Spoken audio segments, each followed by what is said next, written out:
ஹாப்பியா, ஹெல்தியா, ஜாலியா ஒரு life. Lanco Harmonia Pavilion Senior Living Apartments at Sri Perambatoor, 2 BHK, just 49 lakhs. Call 7717273747. National Arogya expo மற்றும் Ayush conclave ஜனவரி 9 முதல் 12 வரை Heartfulness institute, Babuji memorial Ashram, Manapakkam, Chennai. இதில் கலந்து கொள்வதற்கு பொதுமக்கள் அனைவருக்கும் இலவசம்.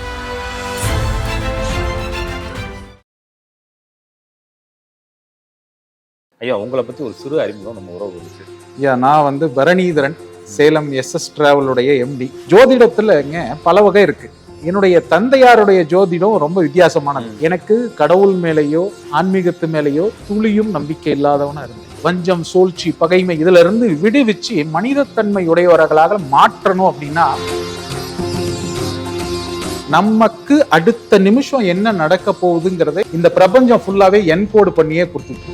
நாம் மனிதத்தன்மையுடன் இருக்க வேண்டும். இந்த மனிதத்தன்மை எப்பொழுது வரும் என்றால், நிறைய பேரை காசி கூட்டு போயிருக்கேன்னு சொல்லியிருக்கீங்க.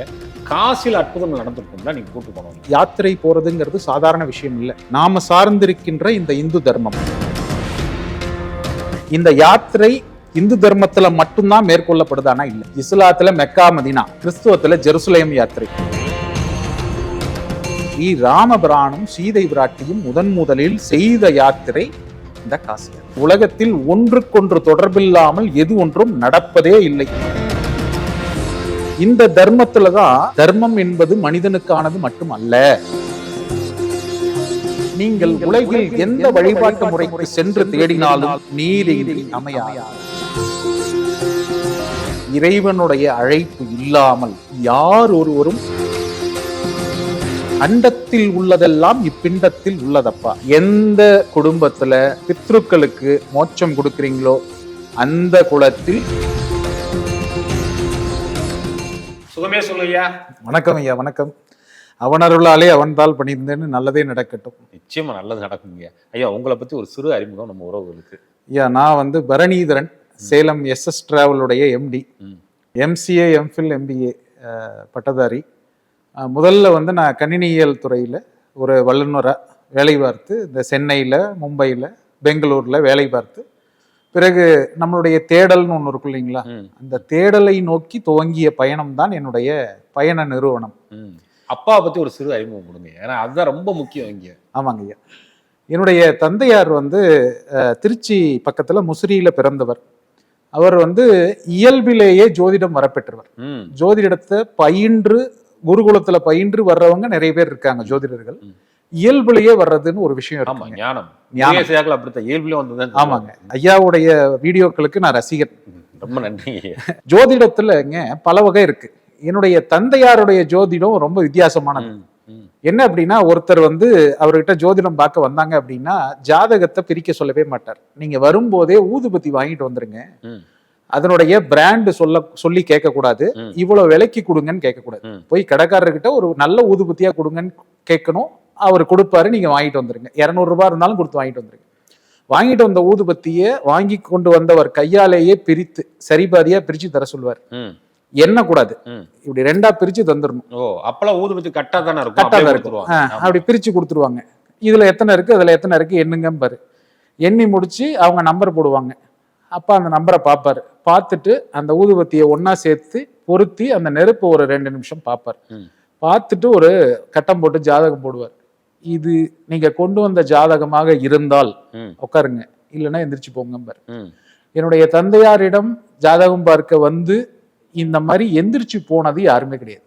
அவரெல்லாம் பாக்குற பாக்கியமே கிடைக்காம 2019 அப்பா இறைவனடி சேர்ந்துட்டார், ஞான சக்தியா மாறிட்டாரு.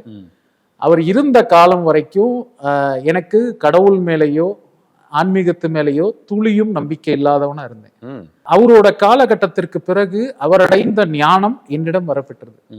அது இயற்கையா நடந்ததுங்க. அதன் பிறகு ஒவ்வொன்றையும் சிந்தித்து பார்க்கும் பொழுது எல்லாமே காரண காரியத்தோட தான் நடக்குது. இங்க நீங்களும் நானும் உட்கார்ந்து பேசுறது என்றைக்கோ எழுதப்பட்டது. ஆமா, உண்மை உண்மை உண்மை. அதுல நான் வலுவா நம்புறேன். இன்னொன்னு, நான் பின்பற்றுகின்ற இந்த வழிபாட்டு முறையை நான் முழுமையா நம்புறேன். அதனுடைய வெளிப்பாடு தான் நாங்க எங்களுடைய நிறுவனத்துல பெரும்பாலும் யாத்திரைகள். நாங்க இன்டர்நேஷனல் டூர் பண்றோம், ஜாலி ட்ரிப்ஸ் பண்றோம், இல்லாம இல்லை. ஆனா நான் முக்கியத்துவம் கொடுக்கறது யாத்திரைகளுக்கு. இந்த யாத்திரைகள் அப்படிங்கிறத பார்த்தீங்க அப்படின்னா ஒரு பெரிய கான்செப்ட். எதுக்காக முதல்ல யாத்திரைங்கிற ஒரு விஷயம் வந்தது, இந்த யாத்திரை போவதற்கான பலன் என்ன, இது யார் உருவாக்குனா, எந்த காலகட்டத்தில் உருவானது, இது எல்லாமேங்கய்யா யாருமே அதை தேடி யோசிக்கிறதும் இல்லை, அதை ஃபாலோ பண்றதும் இல்லை. இது ஃபேண்டசி வேர்ட் ஆயிடுச்சு. இப்போ காசி யாத்திரை, அறுபடை வீடு யாத்திரை அப்படின்னு சொல்லி ஃபேண்டசி வேர்ட் ஆயிடுச்சு. கூகுள் மேப்ல உங்களுக்கு ரூட் பார்க்க தெரிஞ்சா நீங்க ஒரு யாத்திரை நடத்துனர். யாத்திரை போறதுங்கிறது சாதாரண விஷயம் இல்லை. நாம சார்ந்திருக்கின்ற இந்த இந்து தர்மம், இந்த இந்து தர்மம் பாத்தீங்க அப்படின்னா உலகத்திலேயே உயர்ந்த தர்மம், உன்னதமான தர்மம். ஏன் அப்படின்னா இது மதம் கிடையாது, தர்மம். பிற வழிபாட்டு முறைகள் அனைத்தும் மதங்களாக இருக்கும் பொழுது இது மட்டும் தர்மம் என்று ஏன் அழைக்கப்படுகிறது என்றால், உங்களுக்கு தெரியும் மகாபாரதத்துல கிருஷ்ண பரமாத்மா தன்னுடைய அந்திம காலத்துல ஒரு ஆத்தோரமா உட்கார்ந்து புல்லாங்குழல் வாசிச்சுட்டு இருக்கார். ஒரு ஜராங்கிற ஒரு வேடன், ஒரு வாரமாக வேட்டையாடாத ஒரு வேடன், அவன் அவ்வளவு பசியில இருக்கான். அவன் வர்றான், 2 முயல்கள் ஓடி விளையாடுறத காண்றான். அர்ஜுனன் வில்லிலிருந்து புறப்பட்ட அம்பை விட வேகமாக அவனுடைய அம்பு அந்த முயலை தைக்குது. ஆனா சத்தம் வந்தது பாத்தீங்கன்னா ஐயோ அம்மா அப்படின்னு. நாம நினைக்கலாம் இந்த விஷயத்தை கேட்டவுடனே பரந்தாமன் எல்லாத்துலயும் இருக்கான்னு. ஆனா பட்டதே பரந்தாமன் காலில் தான். காலில் ரத்தம் ஊத்துது, கிருஷ்ணர் விழுந்து கிடக்கிறாரு. இவன் ஜரா போய் பார்க்கறான், ஐயோ சுவாமியை நான் காயப்படுத்திட்டேனேன்னு அலறான். அப்படியே தாரதாரையா தண்ணீர் ஊத்துது. அப்ப கிருஷ்ண பரமாத்மா சொல்றாரு, ஏ ஜரா அலற அப்படிங்கிற. ஜரா சொல்றா, சுவாமி உங்களை நான் கொலை பண்ணின பாவத்துக்கு ஆளாயிட்டேனே. அப்ப கிருஷ்ணர் சொல்றாரு, இது உன்னுடைய தவறு அல்ல, என்னுடைய தவறும் அல்ல. நான் போன ஜென்மத்தில் செய்த வினையின் பயன் இந்த ஜென்மத்தில் என்னை தேடி வந்து கொள்கிறது. இதுதான் சிலப்பதிகாரத்துல ஊழ்வினை உருத்து வந்து ஊட்டும் அப்படின்னாங்க. என்ன சொல்ல வர்றாரு கிருஷ்ணர் அப்படின்னா, அவர் ராமனாகவும் இந்த ஜரா வாலியாகவும் முந்தைய ஜென்மத்தில் பிறந்து ராமர் மறைந்திருந்து வாலியை அம்பு எய்து கொன்றதன் பலன் கிருஷ்ணரை ஜரா மறைந்திருந்து அம்பு எய்து கொன்றான். இந்த கான்செப்டை நார்மலா பார்க்கும்போது ஒரு கதையாகவோ ஒரு புராணமாகவோ தோன்றும். இந்த தர்மத்துலதான் தர்மம் என்பது மனிதனுக்கானது மட்டுமல்ல, இது விலங்குகளுக்கானது, அனைத்து ஜீவராசிகளுக்குமானது, பிரபஞ்சத்துக்குமானது, அதை படைத்த இறைவனுக்குமே ஆனது. அதாவது லா maker should not be the law breaker. சட்டத்தை உருவாக்குபவரே சட்டத்தை உடைக்க கூடாதுங்கிறது முதல்ல உருவாக்கப்பட்டதே இந்த தர்மத்துலதான். இறைவன் படைத்த சட்டத்தை இறைவனே மீற மாட்டான், மீறினால் மனிதனுக்கான தண்டனை இறைவனுக்கும் உண்டு அப்படிங்கிறது நம்ம தர்மம். சரிங்க, இந்த தர்மத்துல இருந்துதான் யாத்திரைகள் பிறந்தது. எப்படி? முதல்ல ஆதி மனிதன் ஒரு இடத்துல தங்கி வாழல. ஆதி மனிதனோட வேலையே நகர்ந்து கொண்டே இருந்தது. மனிதனுடைய தன்மையே நகர்தல் தான். நதி எப்படி ஓடுகிறதோ அது போல மனிதனும் நகர்ந்து கொண்டே இருந்தான், நாடோடிகளா வாழ்ந்தான். என்றைக்கு சக்கரம் கண்டுபிடிக்கப்பட்டதோ, என்றைக்கு விவசாயம் நடந்ததோ, என்றைக்கு நெருப்பு கண்டுபிடிக்கப்பட்டதோ அப்பொழுதுதான் ஒரு ஷெல்டர், ஒரு கூரையின் கீழ் தங்க ஆரம்பித்தான். அதுக்கப்புறம் தான் இவள் மனைவி, இவள் தங்கை, இப்படி எல்லாம் பிரிச்சு குடும்பம் சூழ்நிலை உருவானது. இது உருவானது தாங்க பிரச்சனையே. என்னைக்கு ஒரு இடத்துல தங்க ஆரம்பிச்சோமோ அப்பதான் நில பிரச்சனை ஏற்பட்டது. பெரும்பாலான போர்கள் நிலத்துக்காக தான் நடந்திருக்கு. இப்படி நடக்க நடக்க நடக்க என்ன ஆகுது, மொத்த வஞ்சம், சூழ்ச்சி, பகைமை எல்லாமே மனிதன் தன்னுடையதாக ஆக்கி கொண்டான். இது ஆனதுதான் பிரச்சனையே. இன்னைக்கு ஸ்ட்ரெஸ்ங்கிறாங்க இல்லையா, அது எல்லாமே இதனாலதான். இதையெல்லாம் பார்த்த யோகிகள், குருமார்கள், ஞானவான்கள் இவங்கெல்லாம் என்ன பண்ணாங்க, இவங்களை இந்த நிலைகளிலிருந்து, வஞ்சம், சூழ்ச்சி, பகைமை இதுல இருந்து விடுவிச்சு மனிதத்தன்மை உடையவர்களாக மாற்றணும் அப்படின்னா நம்ம ஒரு காரியம் பண்ணணும். அது என்ன பண்ணணுங்கிறத யோகிகள், குருமார்கள் சொல்லி கொடுத்தாங்க. எப்பா, மனிதத்தன்மை என்பதே நகர்தல். ஆனா நீங்க ஒரு இடத்துல தங்கிட்டீங்க, அதனால குப்பையை மொத்தத்தையும் உள்ளார சேர்த்துக்கிட்டீங்க மனசுல. அப்ப நீங்க திரும்ப அந்த மனிதத்தன்மையை பெற வேண்டும் என்றால் நீங்க திரும்ப நகர ஆரம்பிக்கணும். ஆனா நீங்க ஒரு சமூகத்தை ஏற்படுத்தி விட்டீர்கள், உங்களுக்கு நிலத்தை உருவாக்கிட்டீங்க, உங்களால நகர முடியாது திரும்ப. அதற்கு அட்லீஸ்ட் வருஷத்துக்கு ஒரு 5 நாள் நீங்க நகர்ந்து போங்க, உங்களுடைய பழைய தன்மைக்கு மாறுங்கள். நாடோடிகளை வாழ்ந்தீங்க இல்லையா, அந்த தன்மைக்கு மாறுங்க. அப்படி மாறும் பொழுது உங்க ஸ்ட்ரெஸ் எல்லாம் குறையும். சரி, அதுதான் யாத்திரைன்னு சொல்றோம்னா இல்லை. எங்க போகணும்னு சொல்றாங்க. எங்க போகணும்னா நீர்நிலைகளுக்கு போங்கிறாங்க. அது என்னங்க நீர்நிலைகள்? நீருக்கு என்ன அவ்வளவு சக்தி உண்டுன்னா, நீரின்றி அமையாது உலகுன்னு ஒரு தமிழ் மறை இருக்கு. அது என்ன நீரின்றி அமையாத உலகுன்னா, நீருக்கு இயற்கையிலேயே ஒரு தன்மை உண்டுங்க, அது ஈர்க்கின்ற தன்மை, எல்லாத்தையும் அப்சர்வ் பண்ணிக்கும். ஆனா அந்த நீர் எப்படிப்பட்ட தன்மையுடையதுங்கிறத பொறுத்து அந்த ஈர்க்கின்ற தன்மை மாறுமா. தேங்கி இருக்கின்ற நீரில் பாசி பிடிக்கும், ஓடுகின்ற தண்ணீரில் பாசி பிடிக்காது. ஆமா ஆமா. ஊர் பக்கம்லாம் வந்து ஒரு கொலோக்கியலா ஒன்று சொல்லுவாங்க, ஆகாதவன் வீட்டில் அன்னம் தண்ணி புழங்கக்கூடாதுன்னு. மீனிங் என்னன்னா, உங்களுக்கு ஒருத்தன் எதிராகவே செயல்படுறான் அப்படின்னா அவன் வீட்டில் போய் சாப்பிடவோ தண்ணி குடிக்கவோ கூடாது. ஏன்னா சாப்பாட்டுல விஷம் வச்சிருவான். அப்ப தண்ணியில விஷம் வைக்கவே தேவையில்ல. அவனுடைய எண்ணத்தை அந்த நீரில் செலுத்தி உங்களுக்கு கொடுத்தான்னா அதுவே விஷமாயிடும். எப்படி அப்படின்னா, அந்த நீர் வந்து தேங்கி இருக்கின்ற நீர், ஒரு குவளையில் இருக்கின்ற நீர் தேங்கி இருக்கின்ற நீர், அந்த நீருக்கு ஈர்க்கின்ற சக்தி உண்டு. ஆனால் எதை ஈர்க்கிறதோ அந்த தன்மையிலேயே அந்த நீர் மாறிவிடும். ஆனா ஓடுற தண்ணி இருக்கு இல்லையா, அப்படி கிடையாது. ஓடுற தண்ணி எதை இழுக்குதோ அதை ஆப்போசிட்டா மாத்தி கொடுக்கும். நெகட்டிவா இழுத்தா பாசிட்டிவா மாற்றும். அப்ப பாசிட்டிவா இழுத்தா அப்பையும் பாசிட்டிவா தான் மாறும். அதனால என்ன சொன்னாங்க ஞானிகள், குருமார்கள், யோகிகள், ஞானவான்கள் இவங்க எல்லாம் என்ன சொன்னாங்கன்னா, கண்டுபிடிச்சு சொன்னாங்க, அவங்க அனுபவிச்சு சொன்னாங்க. எப்பா நீங்க தேக்கி இருக்கிற குப்பையெல்லாம், தட் மீன்ஸ் மனசுல இந்த வஞ்சம், சூழ்ச்சி, அந்த பகைமை, இது எல்லாத்தையும் கொண்டு போய் நீரில் விடுங்க. விட்டுட்டு எம்டி ஆகுங்க, பாடி எம்டி ஆக்குங்க, மனசை எம்டி ஆக்குங்க.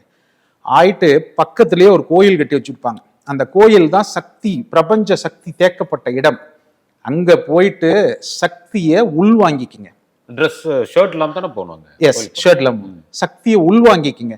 ஏன்னா திறந்த மேனியில் தான் சக்தி இன்னும் வேகமாக உள்வாங்கப்படும். என்னைக்கு ஒரு விஷயத்தை மறைச்சிட்டீங்களோ அன்னைக்கு வந்து அதனுடைய அலை செல்லுகின்ற வேகம் வந்து குறைவாக தான் இருக்கும். அந்த பிரபஞ்ச சக்தியை உள்வாங்கிக்கிங்க.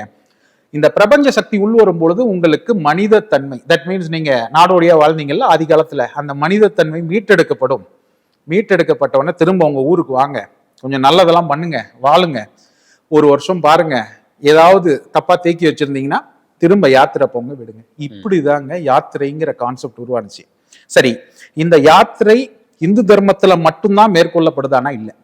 இஸ்லாத்துல மெக்கா மதீனா யாத்திரை, கிறிஸ்துவத்துல ஜெருசலேம் யாத்திரை, எல்லாமே யாத்திரை பண்றேன். சரிங்க, இந்து தர்மத்துல மட்டும்தான் நீரை நோக்கி போறாங்களான்னா கிடையாது. இஸ்லாத்துல அங்க மெக்கா மதீனா போயிட்டு வந்து என்னுடைய இஸ்லாமிய நண்பர் ஒருவர் வந்து எனக்கு ஒரு பாட்டில் கொடுத்தார். என்னங்க இது அப்படின்னு கேட்டேன். ஜம்ஜம் நீரூற்றிலிருந்து, அந்த அரேபிய பாலைவனத்துல ஜம்ஜம் நீரூற்றில இருந்து எடுக்கப்பட்ட நீர். இதுல என்னங்க பயன்னு கேட்கிறேன். இல்லைங்க, நீங்க வந்து மறுமை காலத்துல அல்லாஹ் கிட்ட போகும்போது அல்லாஹ் கணக்கு பார்த்து சொல்லுவாரு, நீங்க வந்து நரகத்துல இடப்படுகின்ற நாள் அன்று நரக தீ உங்களை சுடாது இந்த நீரை தேய்ச்சிக்கிட்டீங்கன்னா. யோசிச்சு பாருங்க, இந்து தர்மத்துல நீங்க காசியில குளிச்சுட்டு வாங்க, உங்களுக்கு பாவம் கழிஞ்சிரும். இங்க இந்த தண்ணியை பூசிக்கிட்டா நரகத்தி உங்களை தீண்டாது. சரி, மூன்றாவதா ஒண்ணு பார்த்தேன். என்னுடைய கிறிஸ்துவ நண்பர் சொன்னாரு, கிறிஸ்துவத்துல மெயின் என்னன்னு கேட்டேன். நீங்க கிறிஸ்துவராக மாற வேண்டுமெனில் ஞான ஸ்நானம் பெற வேண்டும். ஞான ஸ்நானம்ங்கிறது தண்ணியில முக்கி எழுப்புறது. இறைவனை ஏற்றுக்கொள்ளும் முன் நீங்கள் நீரில் மூக்கி எழ வேண்டும். அடுத்தது இந்த பக்கம் புத்த கயா போறேன். புத்தர் ஞானம் அடைஞ்ச போதி மரத்துக்கு கீழே வரிசையா வாட்டர் பாட்டில் அடுக்கி வச்சிருக்காங்க. என்னங்க எல்லாம் வாட்டர் பாட்டில் அடுக்கி வச்சிருக்கீங்க அப்படின்னு கேட்கிறேன். எல்லாம் மினரல் வாட்டர் பாட்டில் இல்லைங்க. புத்தர் ஞானம் அடைஞ்ச போதி மரத்துல இருந்து இன்னமும் அந்த புத்தர் ஞானம் அடைஞ்ச பொழுது வெளிப்பட்ட அந்த ஞானத்தன்மை வெளிப்பட்டு கொண்டே இருக்கிறது. அந்த பிரபஞ்ச சக்தி, பேராற்றல் வெளிப்பட்டு கொண்டே இருக்குது. அத இந்த தண்ணி உள்வாங்கும். நான் சொன்னேங்களா, நீர் இருக்கின்ற சக்தின்னு, அந்த தண்ணி உள்வாங்கும். அப்படி உள்வாங்கின தண்ணியை குடிச்சா உடல்நிலை சரியில்லாதவர்களுக்கும் சரியாகும். புத்திசத்திலையும் கொண்டு வந்துட்டாங்க, ஜைனிசத்திலையும் கொண்டு வந்துட்டாங்க. நீங்கள் உலகில் எந்த வழிபாட்டு முறைக்கு சென்று தேடினாலும் நீரின்றி அமையாது உலகு. நிச்சயமா பிறக்கும் போதே நீரின்றி நம்ம பிறக்கலையே. குழந்தையே தாயின் கருவுறையில நீர்ல தான் இருக்கு. பனிக்கூட உடைஞ்சாதான் நம்ம வெளியே வர்றோம். இந்த கான்செப்ட் புரிஞ்சு யார் ஒருவர் ஒரு யாத்திரையை மேற்கொள்கிறார்களோ அவர்கள் பரிபூரண பலனை அடைகிறார்கள். இன்னொன்னு, இந்த கான்செப்டை நான் தெளிவா உணர்ந்திருக்கேன். உணர்ந்துதான் ஒரு யாத்திரையை நான் ஏற்பாடே செய்கிறேன். பொதுவாங்க நாங்க வந்து ஒரு பணம் மட்டுமே குறிக்கோள் அல்ல, பணமும் குறிக்கோள், ஆனா பணம் மட்டுமே குறிக்கோள் அல்ல. அதை தாண்டி, அதாவது ஒரு கான்செப்டுங்க, அருள் வந்து விட்டால் பின்னர் பொருள் தானே வந்துவிடும். முதல்ல நம்ம தேட வேண்டியது அருளை. அருளை தேடுகிறோம். எங்களுடைய யாத்திரைகளின் வழியே அனைவருக்கும் அருள் பெற உதவுகிறோம். அதுக்கப்புறம் பொருள் பின்னால தானே வந்துடும். சாமி வந்துட்டா போதுங்க, லக்ஷ்மி அம்மா வந்துட்டா போதும், செல்வம் தானா வந்துடும், குபேரன் வந்துடுவாரு. இந்த கான்செப்ட்ல தான் நாங்க யாத்திரைங்கிற விஷயத்துக்கு முக்கியத்துவம் கொடுத்து பல்வேறு யாத்திரைகளை கடந்த 20 ஆண்டுகளாக நாங்கள் எங்களுடைய நிறுவனத்தின் வழியே அழைத்து சென்று கொண்டிருக்கிறோம். அதே மாதிரிங்க, யாத்திரை போகணும்னாலே என்ன சொல்லுவாங்கன்னா, கஷ்டப்பட்டு போ, கஷ்டப்பட்டு போ. ஒரு காலத்துல வசதி இல்லாத காலத்துல இருந்த பொழுது கஷ்டப்பட்டு போகணும்னு இருந்தது. நான் என்ன சொல்றேன், நீங்க கஷ்டப்படவே வேண்டாம், இஷ்டப்பட்டு வாங்க. யாத்திரையின் மீது முழு நம்பிக்கை வைத்து நாம் செல்லுகின்ற கோயிலில் இந்த விஷயங்கள் எல்லாம் நமக்கு கிடைக்கும் என்று நம்பி இறைவனை முழுமையாக நம்பி வாங்க. அதுதான் இஷ்டப்பட்டு வர்றது. நீங்க கஷ்டப்படவே வேண்டாம். அவன் அழகா கையை பிடிச்சு கூட்டு போவான். நிறைய பேரு என்கிட்ட காசு இருக்கு, என்கிட்ட அபரிமிதமான செல்வம் இருக்கு, அதனால நான் கோயிலுக்கு போகணும். இறைவனுடைய அழைப்பு இல்லாமல் யார் ஒருவரும் ஒரு அடி கூட எடுத்து வைக்க முடியாது. இது உண்மை, 100% உண்மை. நானே எங்க அம்மாட்ட சொல்லியிருக்கேன். கோடிக்கணக்கில் பணம் வச்சிருந்தா கூட உத்தரவியாக்கெல்லாம் போய் பார்க்க முடியாது, காசுலாம் போய் பார்க்க முடியாது, கடைசி வரைக்கும் அவங்க அந்த ஊர்ல இருந்து இறந்துருவாங்கன்னு சொல்லியிருக்கேன். உங்களுடைய சேனல்ல நான் நிறைய ஜோதிடர்களுடைய பேட்டிகள் நான் பார்க்குறேன். ரொம்ப அற்புதமா சொல்றாங்க. நிறைய ஞானம் பெற்றவர்கள் எல்லாத்தையும் நீங்க வந்து பேட்டி காண்றீங்க. அவர்கள் சொல்லுகின்ற பரிகாரங்கள் கூட இந்த யாத்திரையில தான் நடக்குது. நிச்சயம் நிச்சயம் நிச்சயம். நான் உங்ககிட்ட பேசிட்டு இருக்கும்போது கூட சொன்னீங்க, ஏதாவது ஒரு பிரச்சனைன்னா கிளம்பி ஏதாவது ஒரு ஊருக்கு போங்க. அது இந்த நகர்தல் நான் சொன்ன கான்செப்ட் தான். இந்த பேசிக் கான்செப்ட் புரிஞ்சிருச்சுன்னா எல்லாரும் தங்களுடைய பிரச்சனைகளிலிருந்து சுலபமாக வெளிவந்துடலாம். இந்த பிரபஞ்சம்ங்கிறது என்னன்னு தெரியுங்களா? பொதுவாகவே எல்லாருமே பிரபஞ்ச சக்தி, பிரபஞ்சம் அப்படின்னு பேசிட்டு இருக்காங்க. பிரபஞ்சம்ங்கிறது என்ன, எங்க இருக்கு, அதுக்கு உருவம் இருக்கா, அது எதனால் மேடு ஆனது, எதனால் உருவாக்கப்பட்டது? அதாவது அண்டத்தில் உள்ளதெல்லாம் இப்பிண்டத்தில் உள்ளதப்பா கான்செப்ட். இந்த அண்டம், இந்த பிரபஞ்ச வெளிங்கிறது பஞ்சபூதங்களால் ஆனது. அதே பஞ்சபூதங்களால் தான் இந்த உடல் ஆயிருக்கு. இப்போ ஒரு கேள்வி வரும், நதி ஏன் அந்த உருவத்துல இருக்கு, மலை ஏன் அந்த உருவத்துல இருக்கு, இந்த நிலம் ஏன் அந்த உருவத்துல இருக்கு, நாம ஏன் இந்த உருவத்துல இருக்கு? நான் உயரமாகவும் கொஞ்சம் பருமனாகவும் இருக்கேன், நீங்க வந்து கொஞ்சம் ஒல்லியா இருக்கீங்க. நம்ம 2 பேருமே பிரபஞ்ச பேராற்றல் நிறைந்தவங்க. நம்மளுடைய உடல்ல பஞ்சபூதங்களும் அடங்கி இருக்கு. ஆனா 2 பேர்த்தோட உருவ அமைப்பு மாறுபடுது. ஏன் அப்படின்னா ப்ரப்போர்ஷன் வேற, கலப்பு வேறு. இந்த பஞ்சபூதங்களின் கலப்பு மாறுபடுகின்ற பொழுது அதனுடைய உருவங்கள் மாறுபடும். இந்த கான்செப்ட் தாங்க யூனிவர்ஸ்க்கும். இந்த பிரபஞ்சம் பஞ்சபூதங்களால் ஆனது, நம்முடைய உடலும் பஞ்சபூதங்களால் ஆனது. அதனால் இந்த பிரபஞ்சம் நமக்கு தெரிவிக்க விரும்பியதை சுலபமாக தெரிவிக்கும். ஒன்றே ஒன்று, நமக்கு விழிப்புணர்வு தேவை. நமக்கு அடுத்த நிமிஷம் என்ன நடக்க போகுதுங்கிறத இந்த பிரபஞ்சம் நம்மளை சுத்தி செய்தியா தந்துகிட்டே இருக்கு. அத படிக்கிற அளவு தெளிவு நமக்கு வேணும். நிச்சயமா சமிக்ஸை கொடுத்துக்கிட்டு இருக்கும், புரிஞ்சுக்கணும். அதை புரிஞ்சுக்க முடியாது. அதான் இந்த வேர்ல்டு ஃபுல் ஆஃப் சிக்னல்ஸ். நீங்க சொன்னீங்களே சமிஞ்சை, இது ஃபுல் ஆஃப் சிக்னல்ஸ் வந்துகிட்டே இருக்கும். அந்த சிக்னல்ஸை டிரைவ் பண்ணக்கூடிய கெப்பாசிட்டி. இன்னும் சொல்ல போனா டி கோடுன்னு சொல்லுவோம். நம்ம இதுல கம்ப்யூட்டர் சயின்ஸ்ல வந்து என் கோடு டி கோடும்போம். இந்த பிரபஞ்சம் ஃபுல்லாவே என் கோடு பண்ணியே கொடுத்துட்டு இருக்கோம். எதையுமே நேரடியாக கொடுக்காது. அதை டி கோடு பண்ணுகின்ற தன்மையை நாம் பெற வேண்டும் என்றால் நாம் மனிதத்தன்மையுடன் இருக்க வேண்டும். இந்த மனிதத்தன்மை எப்பொழுது வரும் என்றால் நாம் ஒரு இடத்திலிருந்து இன்னொரு இடத்திற்கு நகர்ந்து போகும்போது வரும். அதுதான் யாத்திரை. அந்த மனிதத்தன்மையை பெற்று நீங்க பிரபஞ்ச அந்த பேராற்றல் தருகின்ற செய்தியை டீ கோடு பண்றதுக்கு மறைமுகமாக எங்களுடைய நிறுவனம் உதவுகிறது. நிச்சயமா அருமையா சொன்னீங்க. நிறைய பேரை காசி கூட்டு போயிருக்கேன்னு சொல்லியிருக்கீங்க. காசியில் அற்புதங்கள் நடந்திருக்கும்ல, நீங்க கூட்டு போனோம். நிறைய அற்புதங்கள்ங்க. காசி யாத்திரைங்கிறதுங்க சாதாரணமானது இல்லை, உங்களுக்கு தெரியும். அதே மாதிரி காசி யாத்திரை போறதுக்குன்னு ஒரு முறை இருக்கு. நிறைய பேருக்கு அது தெரியல. நேரா இங்க இருந்து டிக்கெட்டை போட்டு காசிக்கு, வாரணாசிக்கு ஃபிளைட் டைரக்டா விட்டுருக்காங்க. அங்கதான் விலை கம்மியா இருக்கு வாரணாசிக்கு. நம்ம அதுக்கு டிக்கெட்டை போட்டு வாரணாசியில போய் இறங்கிடுவோம். கூடாது. ஏன் அப்படின்னா எந்த இடத்தில் துவங்கி எந்த இடத்தில் இந்த யாத்திரையை முடிக்க வேண்டும் என்கின்ற ஒரு நீள அகல உயரம் எல்லாம் இருக்கு இந்த யாத்திரைக்கு. அப்படியா? ஆமாங்க. முதல்ல ஒரு யாத்திரைனா யாரோ ஒருத்தர் முதல்ல உருவாக்கி இருக்கணும். இப்ப நீங்க ஒரு பாதையில போறீங்கன்னா அது முதல்ல காடு மேடா இருந்திருக்கும். அந்த இடத்துல யாரோ 2 பேர் நடந்து போயிருப்பாங்க. அதற்கு பின்னால அவரை பின்பற்றி 4 பேர் நடந்து போயிருப்பாங்க. ஆடு மாடு போயிருக்கும். அப்புறம் தான் அந்த பாதை உருவாகி இருக்கும். அந்த மாதிரி தாங்க ஒரு யாத்திரைங்கிறது முதலில் யாரோ ஒருவர் செய்திருக்க வேண்டும். அதன் பிறகுதான் அதை பின்பற்றி நம்முடைய உங்க தாத்தா எங்க தாத்தா எல்லாருமே போயிருப்பாங்க. அதை பின்பற்றி நாம போறோம். அப்படி பாத்தீங்கன்னா இந்த காசி யாத்திரைங்கிறத பொறுத்த வரைக்கும் முதலாக யார் செய்திருப்பார்கள் ஐடியா இருக்குங்களா? இல்லையே, நம்மளுக்கு தெரியாது. நம்ம தாத்தாட்ட கேட்டாலே தெரியாது. நான் பெரும்பாலும் எங்களுடைய யாத்திரையில கேட்பேன் இந்த கேள்வியை, இந்த காசி யாத்திரை எதுக்கு வந்திருக்கீங்க அப்படின்னு கேட்பேன். உடனே ஒருத்தர் சொல்லுவாங்க என்னுடைய மகள் விருப்பப்பட்டால், இன்னொருத்தர் நான் வந்து மோட்சம் அடையணும்னு வந்திருக்கேன், இன்னொருத்தர் வந்து என்னுடைய பித்ரு சாபம் போகணும்னு வந்திருக்கேன். இது எல்லாமே ஒரு காரணங்கள் தான்.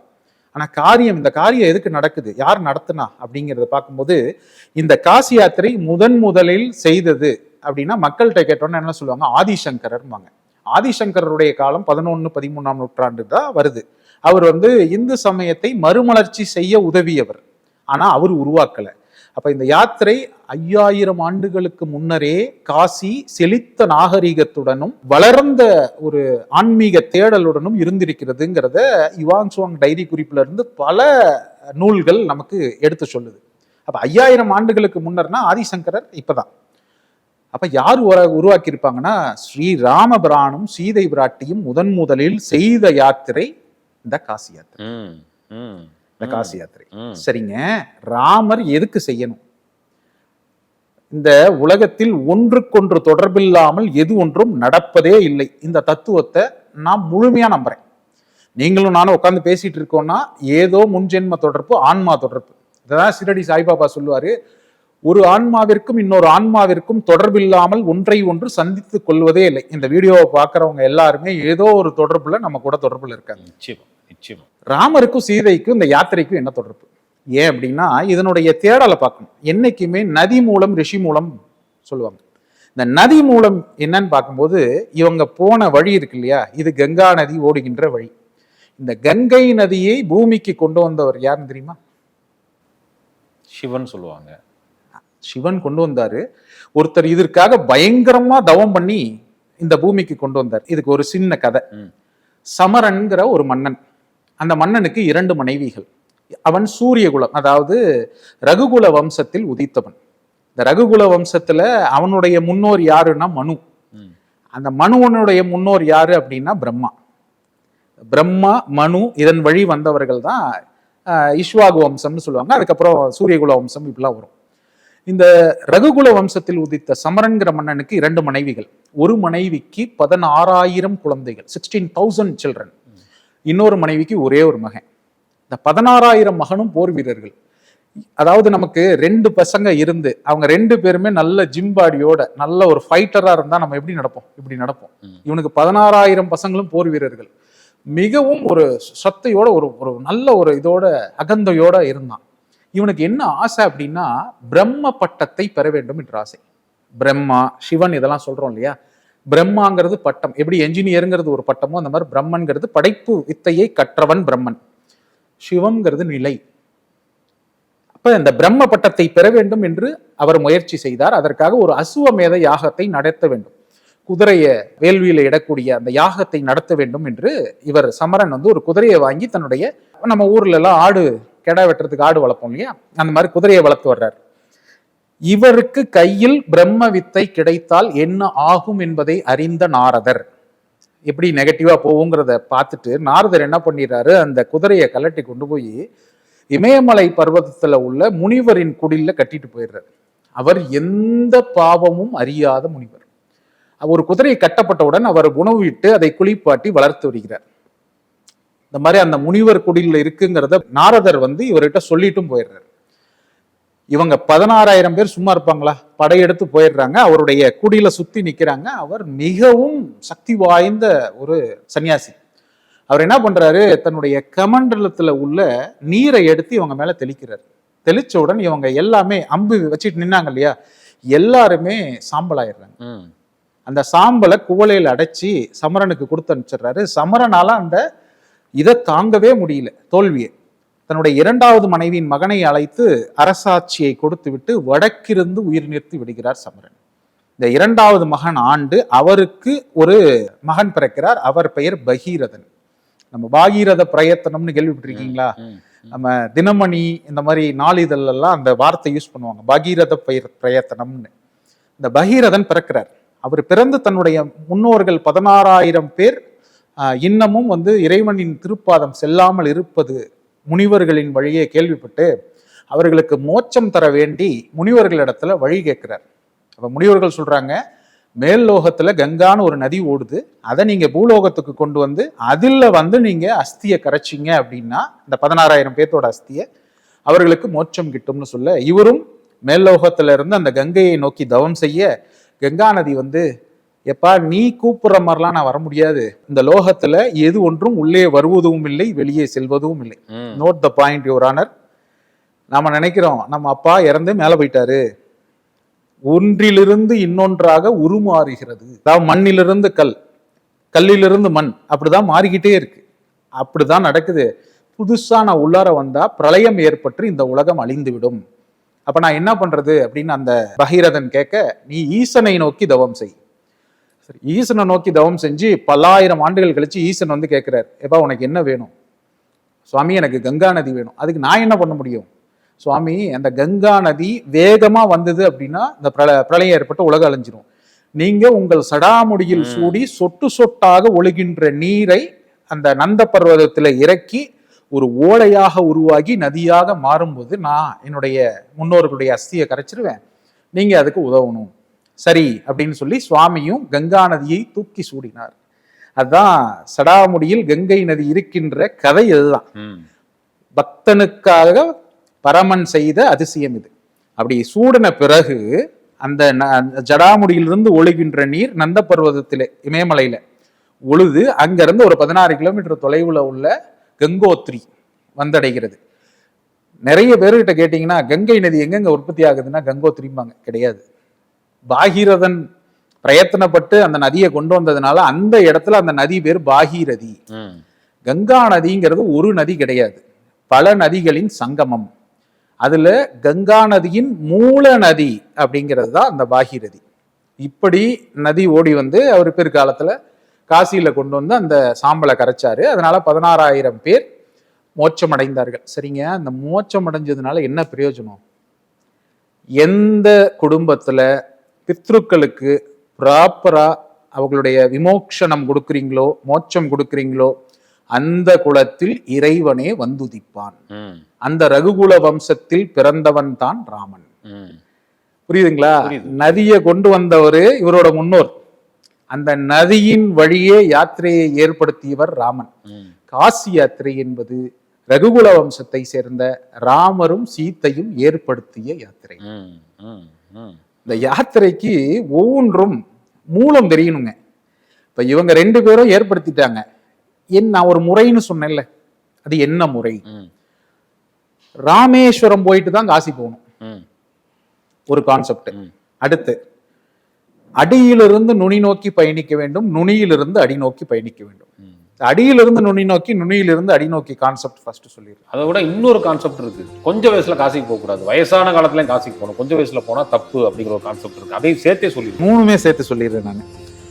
காசி யாத்திரைங்கிறத ராமர் எப்படி மேற்கொண்டாரு? அடியிலிருந்து நுனி நோக்கி மேற்கொண்டார். அது என்னங்க அடியிலிருந்து நுனி நோக்கி?